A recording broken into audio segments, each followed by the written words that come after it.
Oh my gosh, what a special day. This is the start of the Minnesota Bound podcast, the stories behind the stories. Hey there, I'm Bill Sherck, the man about the woods, host of Minnesota Bound, and I have a very special partner for today's inaugural episode. Lukas Leaf, welcome. Bill, nice to see you, man. Happy to be a part of the first episode here. Last time I saw you, you were huddled over a smoky fire trying to prepare magical food out in the bush. Yep, man, crying and snotty and everything. It was successful, though. We got some food out to everybody that day. Well, you clean up nicely. Thanks. We are here in the global Minnesota Bound podcast headquarters, real special room, right? Dead ducks on the walls, pictures of raven, antlers, and a really cool podcast setup. Yeah, it's sweet in here. And the reason you're here today, we have an important topic that we are hitting in Minnesota Bound this week. We are talking about the proposed copper mine up on the edge of the Boundary Waters. And you are a guy who is very close to this topic, probably more well-read and researched than just about anyone else in the state of Minnesota.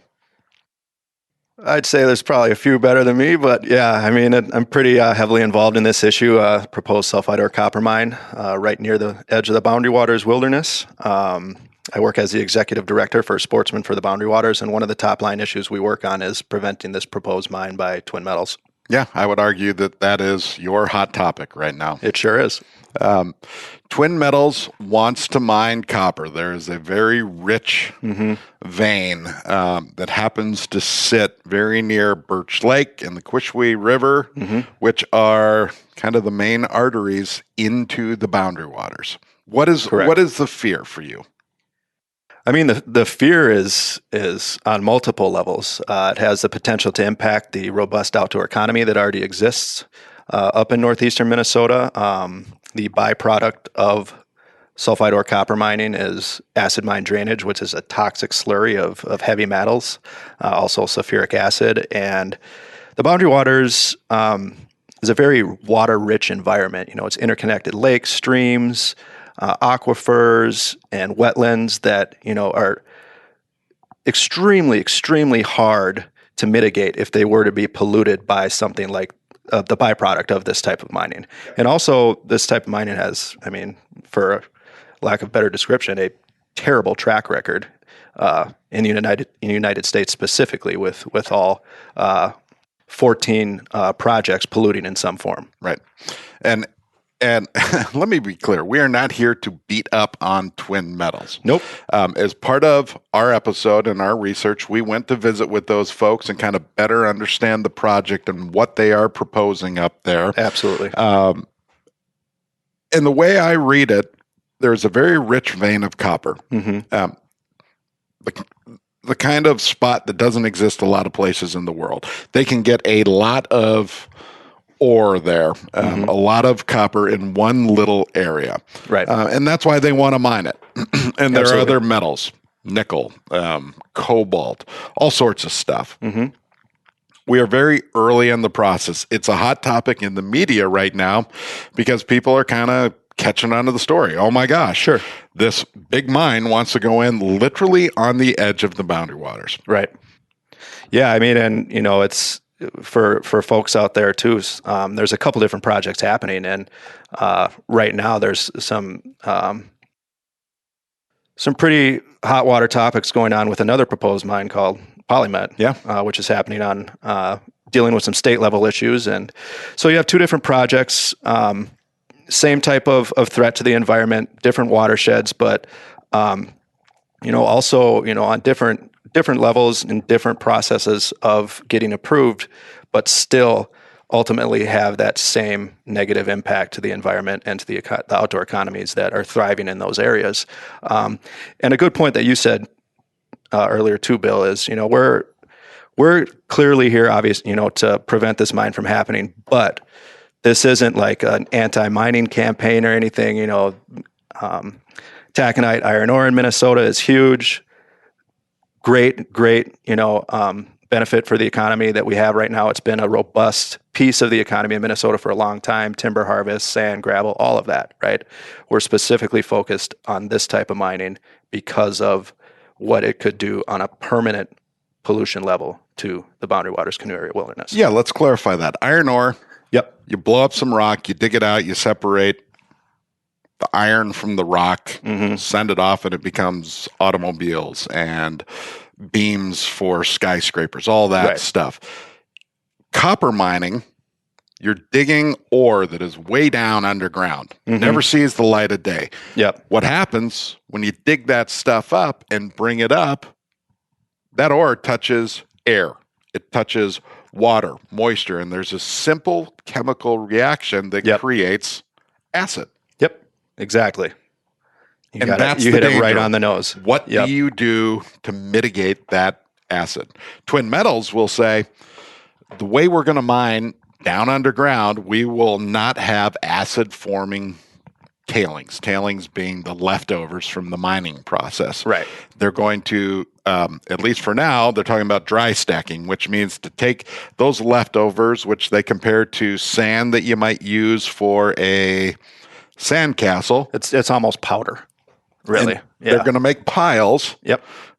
Dry stack technology, they call it. They're going to make these big piles. They cover it with dirt. They plant bushes and trees, and they say, we don't have an issue. Yeah. But there are a lot of opponents who say, hogwash. This mining always creates acid, and that acid is a danger to the environment. In this case, right on the edge of a pristine wilderness that we all covet. Yeah. I mean, I don't want to go too far into the dry stacking, but, that byproduct still is, 10, 15% water as its base content. And yes, they're going to be piling on top of it, like you said, Bill, but, you also you're in an area where it sure does rain a lot. And every time I'm in the Boundary Waters, it seems to. they need to build that giant 100-foot hill of dry stack tailings before they can cover it up too. So you still have exposure to air and water for a number of years. It may not happen right away, but inevitably it's going to. It is interesting. As part of our research for the television show, we went to Ely. Ely is the closest town to this project. It's, I don't know what it is, 6 miles south and east of Ely where they want to mine. But that town is now divided. Oh, yes. You have signs pro-mining. You have signs save the Boundary Waters. And I feel like there's a little bit of stress in that town. No, there absolutely is. I mean, you hit on a huge point right now, and it's a divisive issue, especially in the towns that are so close to this project and the history up there, and especially with, the folks that, live, recreate, and own property in the area too. So yeah, it's a big deal. And I pointed out earlier, it's just unfortunate that it's come to this idea that it's, pro-mining versus anti-mining, because that's far from what this issue is. But, that's what folks have kind of touched on up there. And everybody wants the same thing. They want to make a living, and they want to keep a pristine place accessible for everybody that already enjoys it, right? It's just two different sides with two different avenues to that goal. My brain is never made up, right? We're talking right now on electronic equipment that probably has a fair amount of copper in it, right? Yeah. So we need copper too. And it's interesting because Twin Metals said to us, we need to mine more copper on this planet in the next 25 years than we have in the last 5,000. I don't necessarily debate that. That's probably true in some form. Now, Paul Sherck, a longtime conservationist and Ely resident and, one of the faces of Minnesota's wild areas, world-renowned explorer. Yeah, it says, just happened to go to the North Pole one time or two. Says, well, wait a second. I get that. But the research has been done, and we have enough sustainable copper on this planet that we can mine over the next 1,000 years without having to take this project. And those other copper deposits happen to be in spots where it's probably a bit safer to mine. Mm-hmm. For sure. And I mean, the fact of the matter is, too, is at our current rate of consumption, we also have a surplus to use for a number of years, too. It's not an immediate necessity to dive into something without figuring out if it can be done properly first. Right. So that's the big question right now, too, right? Especially in that area. Exactly. So the reason you're here, yes, you are the executive director of Sportsman's for the Boundary Waters, but you did something pretty special this fall. You decided, you know what? I want a bunch of people to go into the Boundary Waters very near the proposed mine site and better understand what's at risk. Absolutely. I mean, that's been a cornerstone of our program, is doing trips like we did, Bill. And it's very important to get folks out that have a voice, have influence in decision making and in the conservation community and writers, and the list goes on, to have them actually see firsthand the place that is threatened, to experience it, to see it, to smell it, to touch it, to feel it, right? So in October we were able to take out a nice group of folks, including you, which was awesome. Lan Tani, who is the executive or president and CEO of Backcountry Hunters and Anglers. I'm also on the Minnesota chapter board for BHA. Their communications director, Katie McCaleb, she's awesome. A few writers, Anthony Licata, who is now the editor-in-chief of Meat Eater, great outdoor media company who are blowing up right now. Anthony used to be with Bonnier Corps, which is Field and Stream and Outdoor Life, which a lot of folks know. We had a really fun time, and got folks out for a couple days, shot some birds, did a little fishing, try to combat some heavy winds and cook some food and just hang out around the fire when we could. So we probably need to expand on that just a little bit. There's always a story behind the story. Yeah. So we decided we're going to paddle into Little Gabbro and Gabbro Lakes, which actually are named after the very rock, Gabbro, that Twin Metals wants to mine. And the outfitting van drops us off. We portage a few canoes, a couple backpacks. We get to the lake and realize there is a 30-mile-an-hour south wind, which is beautiful in early fall, unless you want to put a lightweight canoe in the water and paddle a straight line. Yeah, I mean, it's one of those funny things when it's windy out, right? I didn't find it funny at all. Well, you get out into we get out into that calm bay and we're like, oh, this is beautiful, right? Come around the corner, we're going through that stream and kind of messing around, trying to get through the flowage in there. And we come out to see just crazy, just gale gusts coming off of Superior, The legend lives on. Totally, yeah. And it's like, crap, we're pretty much stuck at these two sites. And it was nice to be able to get everybody on that one, corner site and be able to see all that cool, area. You had a great view of sunrise and sunset. We were able to trek around and take some day trips and go sit at a couple other sites and spots and do lunch. But sometimes wind is wind and you got to deal with it. So it was tough.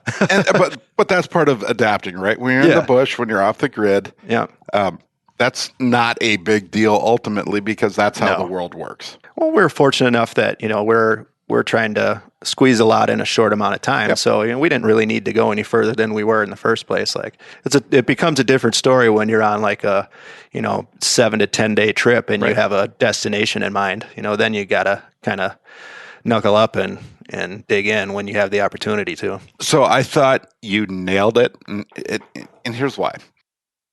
Of course, we've got a television camera along. We are documenting, nature for a television show, Minnesota Bound. And I look at Land, who is from the West, right? Missoula? Yep. I think is home base for him, right? He's a Western guy. He's a mountain guy. He's a public lands guy. And Land is sitting there with his back to us in camp. And he's just frozen. He's stoic. Yeah. And he's just looking. he's just taking it in, right? He's absorbed by what he sees. Absolutely. And I thought, that's the moment for land. This guy has come to our territory and he gets it now. And I thought it was funny because the exact direction he was looking, right? Yeah. Lead of the outfitting crew, Steve Paraga, says, yeah, last time we were here, right over there, all we could hear was their drilling machinery, doing bores and test holes. Yeah, we were pretty dang close to ground zero there where we were staying at. So it is protected now. It is an amazing place. And that is my concern. Yes, I need copper, but does it mean that my boundary waters has to be threatened? Right, exactly. I mean, it really, for me, it comes down to what are we willing to do in the now that's going to affect the future of some of these special places that we'll never be able to get back, right? Like we are an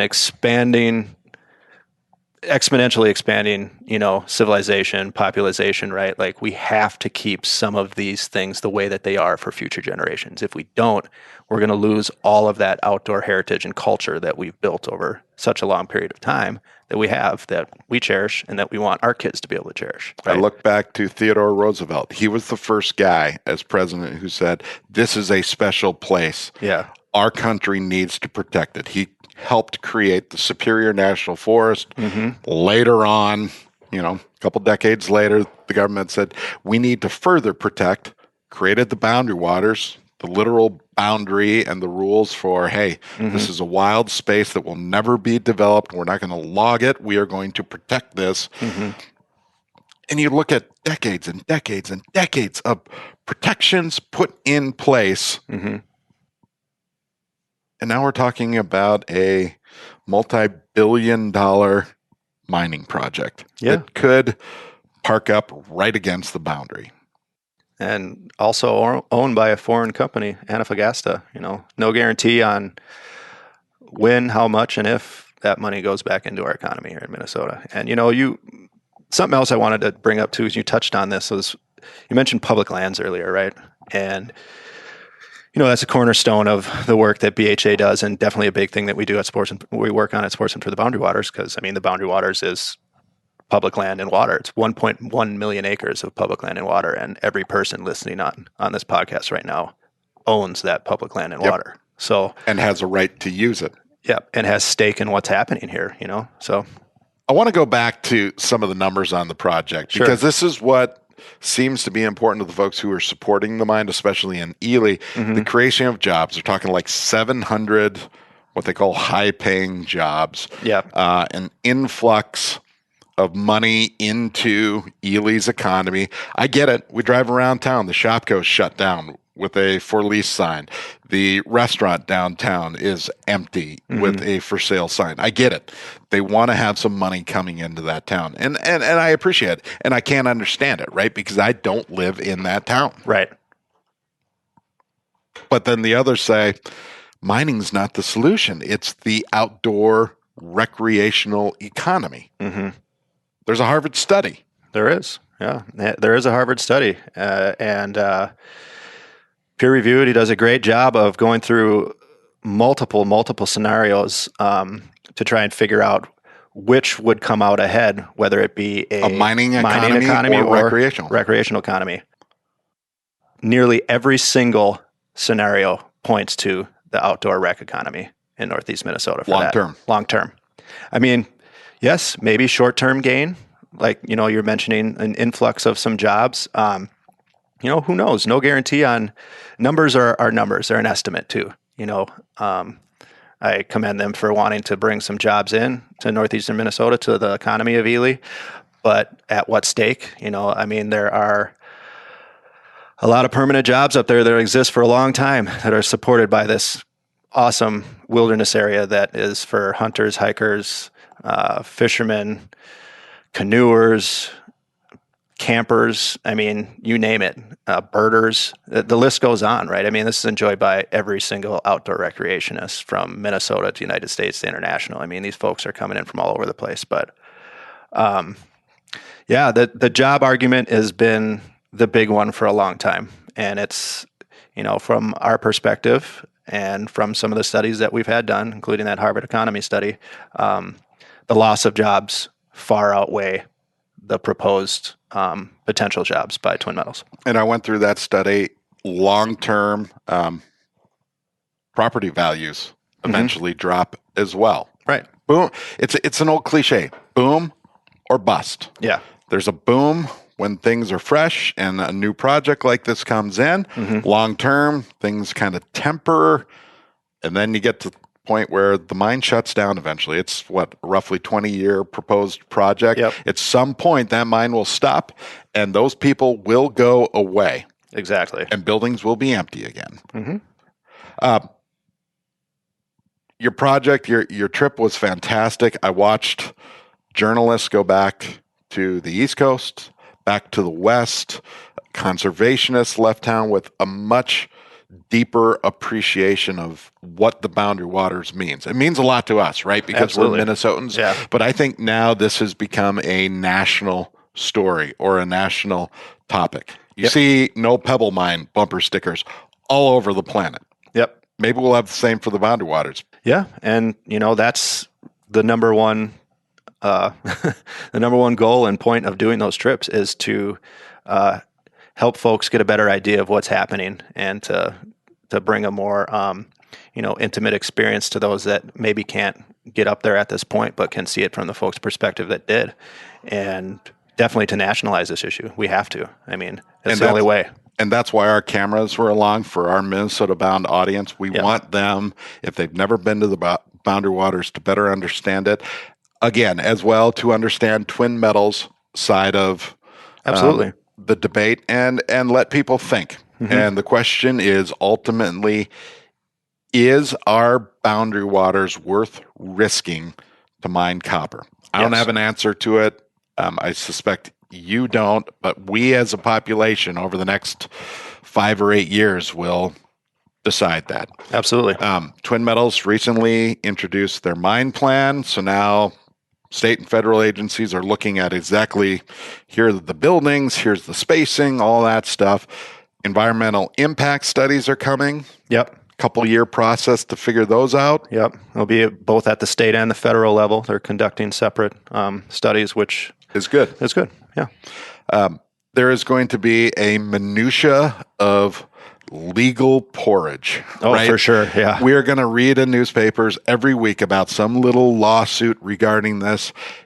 Those individual things I don't think make much of a difference. It's noise over long-term process. Julie Padilla with Twin Metals says, look, best case scenario, if this project were to move along, we'd start building structures probably 6 to 8 years from now. Wouldn't start mining for probably close to 10 years, something like that. So it's not happening tomorrow, but there's a long process, and it could be shut down at some point. This is one administration that has kind of reversed things and let this move forward. Administrations can change. This thing could go away. Yeah, that's absolutely true. I mean, yes, it's a very long process. Our goal is to kind of put a stop to it before it gets to that as well. I mean, we have, and you made a good point, litigation is litigation. It's going to happen no matter what on both sides. I mean, that's just kind of a part of the process.